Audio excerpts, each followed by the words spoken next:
Okay, let's move on with today's agenda.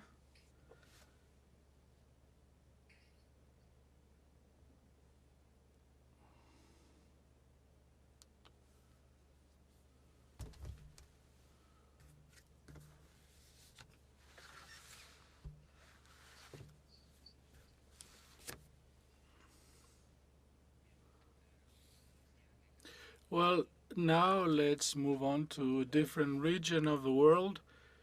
We are going to see the work of another architect who has also continued the tradition of a place very far away from Écija, but as you will see, he shares some approaches or ways of working with Fernando. Ong-ard Satrabhandhu is the next speaker. He's a Thai architect based in Chiang Mai and recent laureate of the International Richard Driehaus Prize in 2020. He also received the Traditional Thai Artist Award in 2019. Oh, I'm glad to hear. Thank you for inviting me.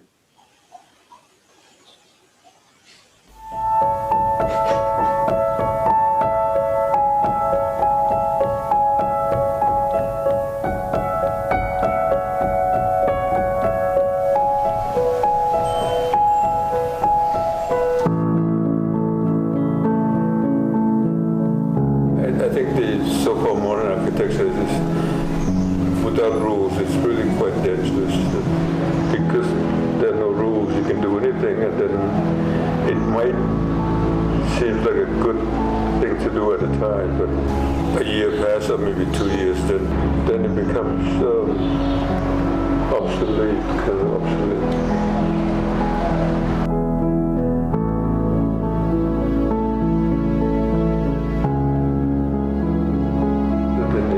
Classical architecture, but every time I try to start the project with the classical architecture, it's very, very difficult. I've heard so often that people say to do classical architecture or traditional architecture is so easy to do.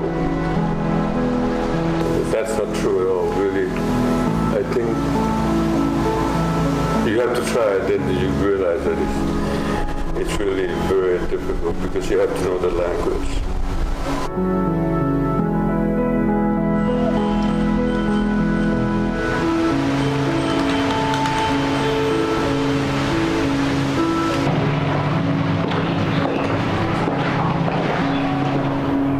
Here at Rachamankha, I adhere to the traditional Chinese dwelling.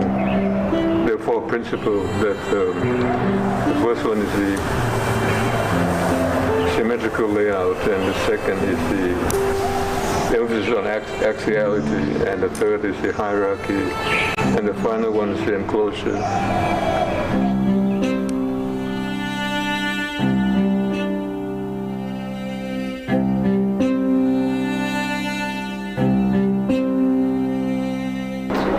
The important thing about Chinese architecture is that they treat open space as important as the building itself, and this is something I want to stress. It's really about create an atmosphere.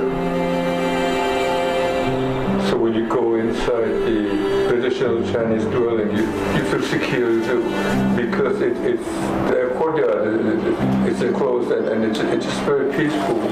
So I try to bring that and use it here in Rachamankha.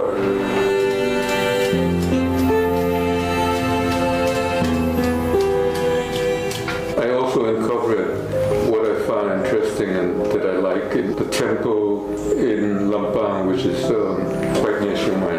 That becomes our open air lounge for the hotel.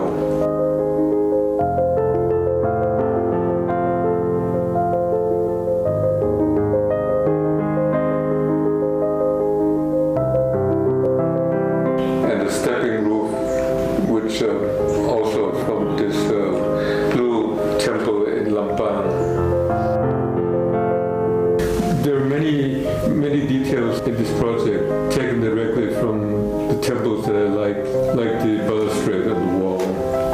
a temple that's over 100 years old, and the building base is also from a temple again in Lampang.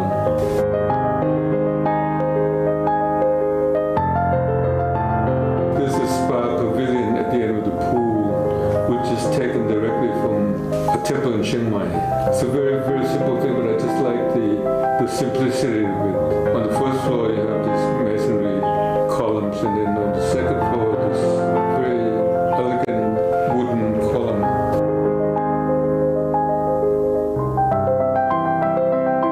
And the roof structure, I took the idea of that temple and built it here at Rachamankha. Of course, I changed the proportion a little bit the way that I think that I like.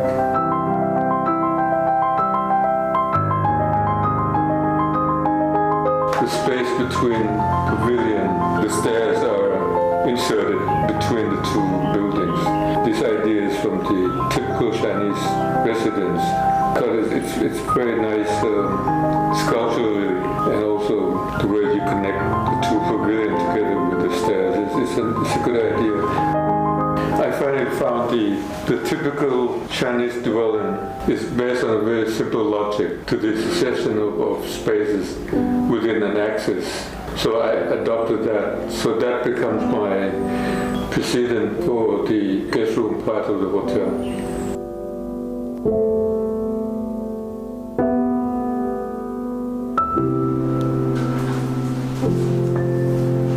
I don't want to invent anything. If there's a problem, I would search how do they solve it in the past, in the traditional way or classical way, and then I would do what they did.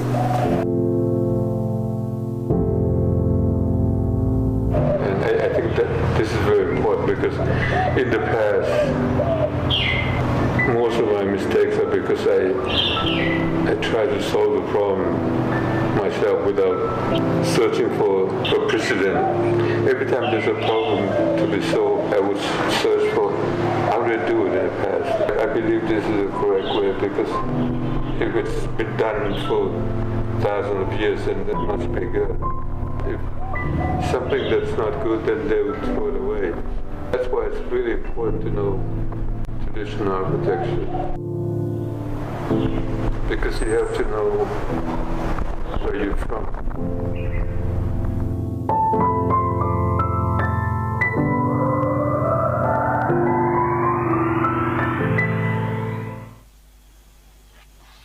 Thank you very much, Ong-ard. Beautiful work, fantastic work. Thank you. Now we go to the questions and answers session. Again, you can send your questions through the chat to Ong-ard. Ong-ard, I have a first question for you. Is how was the process of discovery for you that you wanted to study the local architecture of Chiang Mai, the traditional architecture of the regions around, and to apply that in your own work? Because normally I was working in a modern tradition since I graduated from school, and only in 1999, that's when I came up to Chiang Mai for a project. Because the city of Chiang Mai is unique, that there's so many temples, over 100 temples, and I just felt that I need to do something that belong here. So I started to study local architecture, and I really didn't find anything that appealed to me in the northern Thailand. So I started to look further and deeper. For example, like, where do we get our architecture from? So that's when I start to look at the traditional and classical Chinese architecture, because I felt that's where we got the influence from.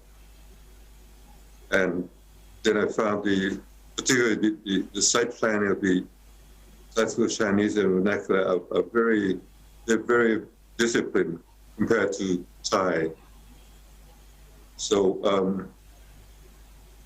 the more I studied, the more I was fascinated by the way they did things back in 2,000 years ago and still doing it now, actually.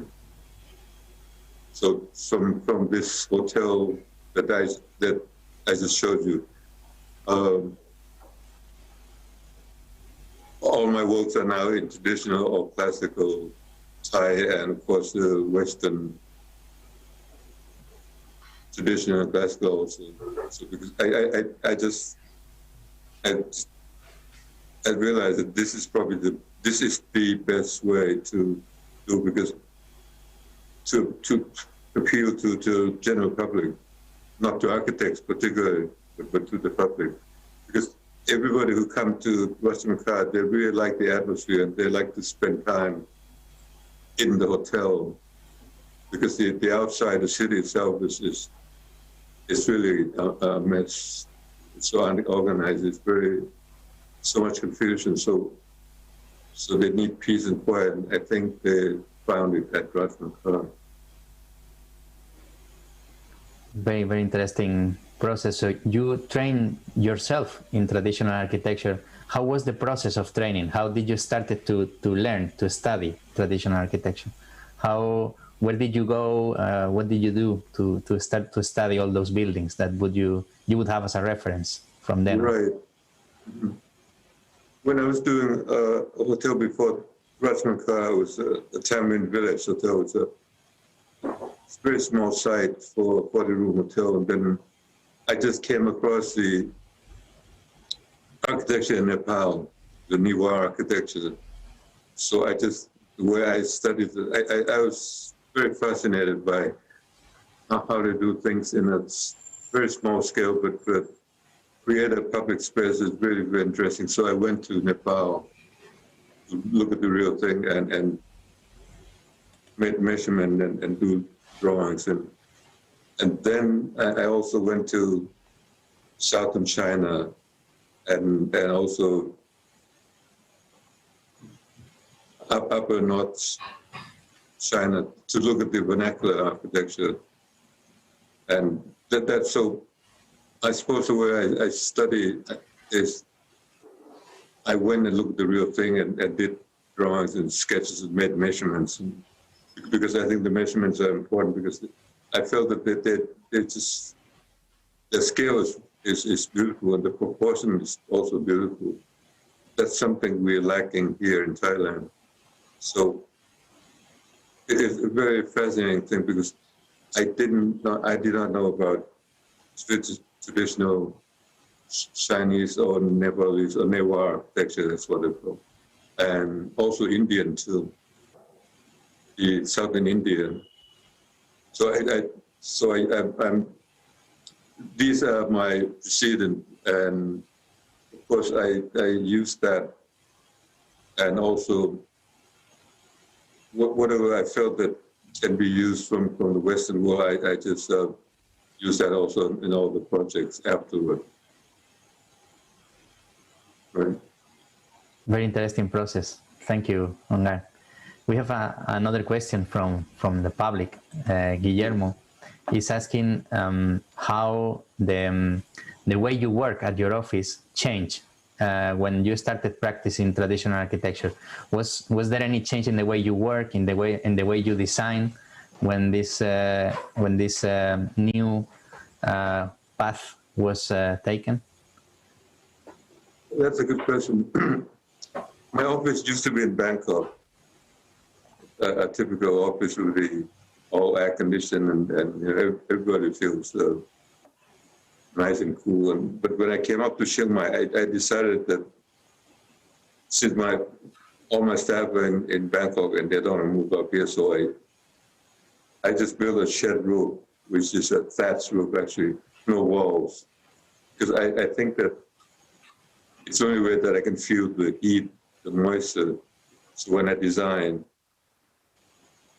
I'll be all the time aware of all this, that my design has to respond to all this. That's why I have all these colonnades and deep overhang, which I never did this before I came up to Chiang. Yes, I think it's. So I'm also more aware that, like I said before, that we should do things that does not need to use a lot of energy on the building. For example, the plaster wall, I went back to the old way, which is a lime wash, a lime plaster, not cement, so to keep the building cool. And for me, the best way I think is that I work on if I can work on one project at a time, that's the best way, because I spend pretty much every day on site, and when I do that, then there will be correction made and changes made on site.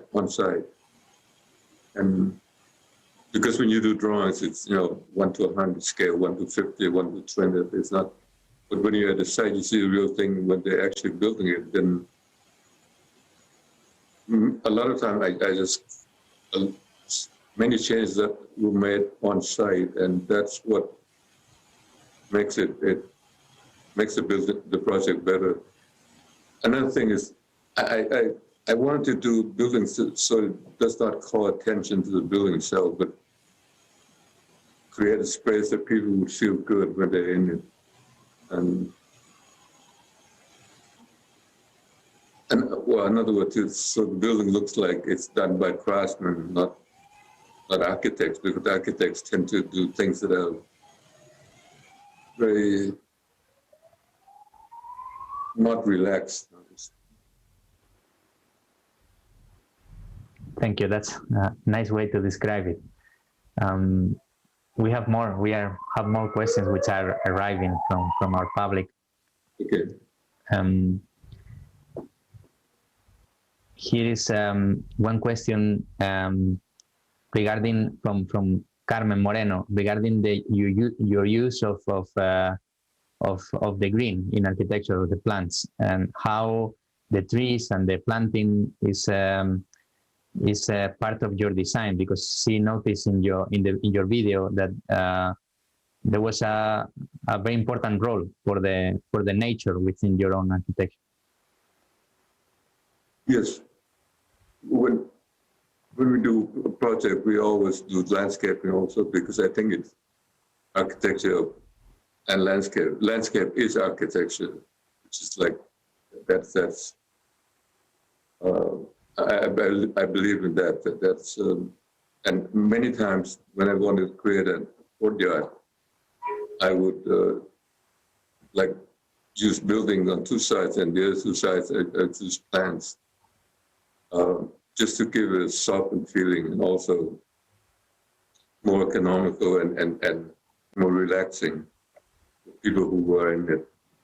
And so all of the trees, like this Rachamankha, it's all very horizontal. That's why I'm using many palm trees, very skinny palm, to have this verticality to contrast with the building horizontally. So I think it's a landscape is architecture, like I said. And we think of it when we design building. We at the same time we think of how are we going to plant trees, where are we going to plant trees, and what kind also. Thank you very much. We have another question from Patricia. She asks, how is your relationship with the contractors and craftspeople once on site? If you used to let them or allow them some freedom regarding their experience in how to solve particular details? That's a good question, because the workmen that I experienced in Chiang Mai is that they're all farmers. They grow rice, and once they grow rice, they come and work at construction sites. So they really don't have any knowledge of construction. But luckily, I have a foreman which is good in he knows how to build things in wood and steel and concrete. So many times I actually ask him, this is where I want it. How would he build it? And many times I use his solution, which is much better than mine. That's one thing that I think it would be nice if we have good craftsmen, which we don't, like in Japan or in China. They have a lot of good craftsmen, but here it's not. I rely on this foreman, which is, he's not quite a craftsman, but he knows how to put things together. So in a way, yes, I gave him freedom because I asked him, and then if his idea is better than mine, then I would use his idea. Like I said, quite often. I mean, how to build things, how to put wood together and stuff like that. Because, as I said before, I want it to look like it's done by not architects. So it should look natural. Does that answer? Yeah. Thank you very much. More questions are coming. Okay. There is one here from Guillermo, and he's asking if as you have studied different architectural traditions from different places of the world, he's asking if you have identified systems or types or ways of doing things that are shared across traditions, that are shared by all traditions. And if you could mention any of those, like things which are present in the traditions all over the world. I'm sorry, the tradition, the Thai tradition, or? Yeah, the question is, as you have studied traditions from different locations, from different places, if you have found in your studies aspects of those traditions, ways of working, which are shared across traditions. For instance, types or ways of arranging the buildings or particular ways of using the materials that are something which belongs to all traditions.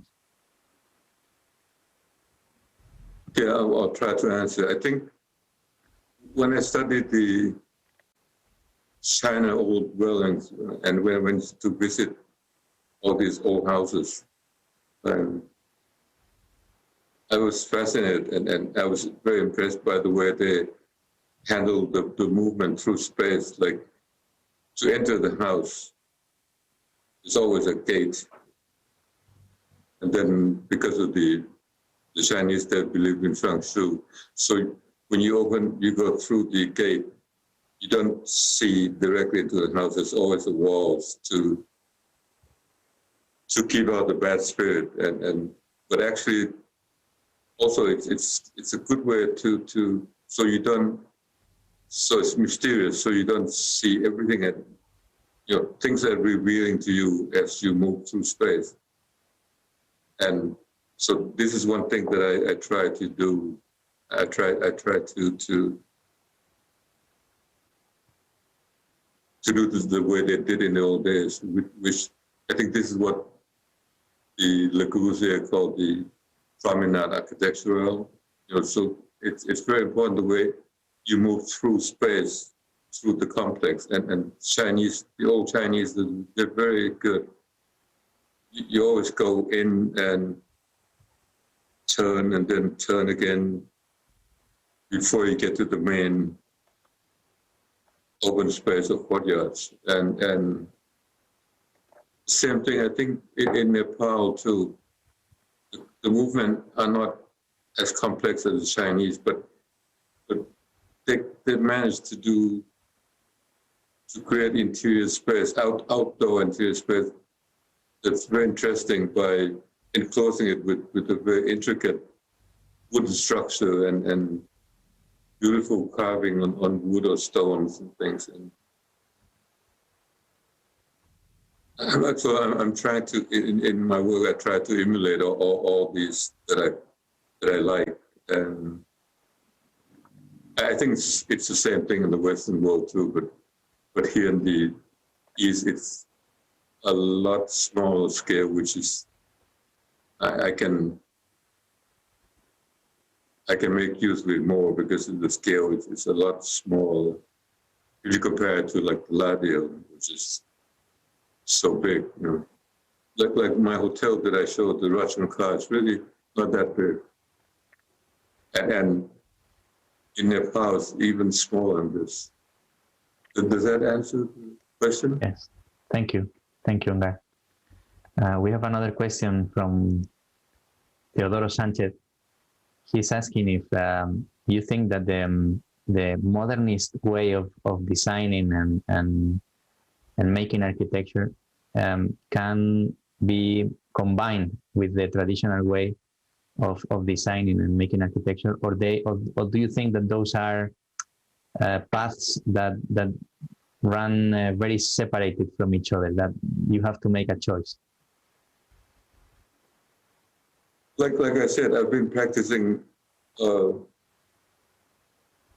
modern building since I graduated from school. That's 50 years or so ago. And so I suppose that when I changed to doing the classical and traditional, I really didn't feel like I changed my direction really, because I think in the back of my design, this modern architecture is still there. The way things are organized is still there. It just different. It's space, interior space are more well defined into rooms. So I don't disregard the modern architecture. I don't know. I think in my work it's still there, but it's difficult. I can't really pinpoint where, but it's and another thing, you know, I when I was in Cordoba and Sevilla in Spain, there's so many beautiful movement through space in the old residential area that many of them are turned into hotels and things. This is actually going back to my talk about the movement through space. It's in a way it's not quite the same as the Chinese, but because it's mysterious, and that's what makes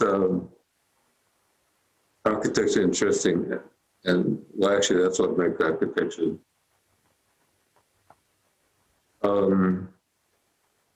Thank you very much, Ong-ard. We have some more questions. Many people are writing, asking about your work. We have one coming from Enrique de la Peña, who is asking if you think that these principles of architecture that you have followed in your most recent designs, if you think that they could be applied also in large cities, in the big metropolis.